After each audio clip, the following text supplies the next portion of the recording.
Olá, pessoal do sétimo ano, tudo bem? Hoje a gente vai ver o fluxo de energia e algumas espécies que eu separei para exemplificar aqui para vocês. Eu trouxe um exemplo que eu já usei em sala de aula, que é do maracujá e da mamangava. A imagem que vocês estão vendo é uma pirâmide de fluxo de energia, tem a ver com cadeia alimentar. Então, vocês podem observar que aqui embaixo nós temos as plantas que são chamadas de produtores. Os produtores são todos aqueles organismos que produzem o seu próprio alimento, também chamados de autótrofes. Podem ser as plantas ou também algumas bactérias e algas. Então aqui a gente pode observar que eu tenho uma flor de maracujá. A flor de maracujá não é tão feia assim, ela é uma flor linda, só que eu peguei uma flor que já tinha caído no chão para não estragar o processo. Então aqui eu tenho uma flor de maracujá com todas as suas partes, que a gente ainda vai estudar no futuro, e ela se encaixa aqui na parte dos produtores.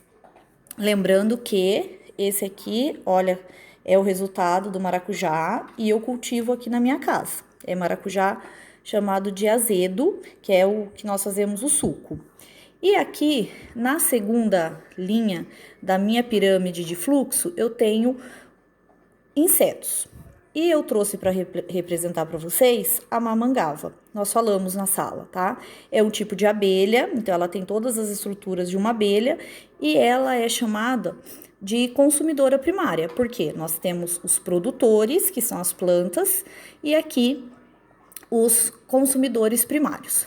Numa pirâmide, os produtores, eles ocupam a primeira faixa de energia e os consumidores primários a segunda faixa de energia, porque é por quantidade de produção. Então, vamos supor que para cada 1.000 flores de maracujá, eu preciso de 10 mamangavas e os passarinhos que se alimentam de mamangavas 3 e assim sucessivamente. Então, a base sempre precisa de mais energia do que o topo, por isso é chamado de fluxo de energia.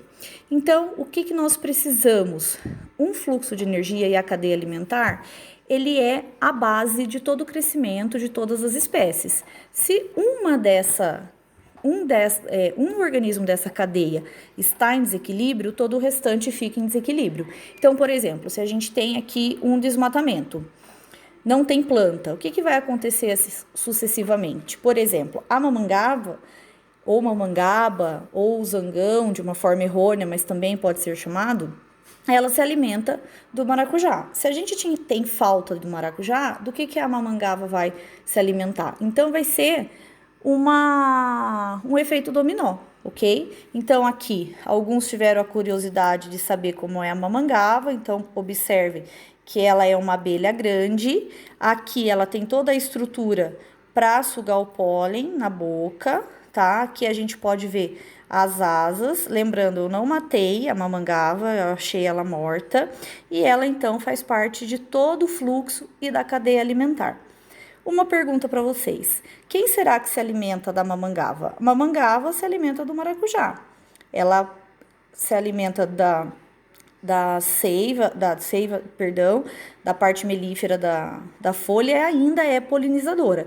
Então, quanto mais mamangava, quanto mais abelhas existem no maracujá, mais doce e mais polpudo ele vai ser. E quem será que se alimenta da mamangava? Aqui a gente pode observar que nós temos os olhos, tá? E eu vou guardar essa espécime para quando voltarem às aulas vocês poderem pegar. Então, olha o tamanho dessa abelha. Então, fica essa questão: qual será a cadeia alimentar quando nós temos a mamangava incluída? Então, lembrando, cadeia alimentar não é em pirâmide. Cadeia alimentar sempre tem aquelas flechinhas de quem se alimenta de quem ou do que. E o fluxo de energia, a gente tem sempre a base com mais espécies, né? Maior número de uma determinada espécie, e ela vai ficando menor. Por quê? Porque eu vou precisar de um só organismo para se alimentar de uma quantidade maior de espécies.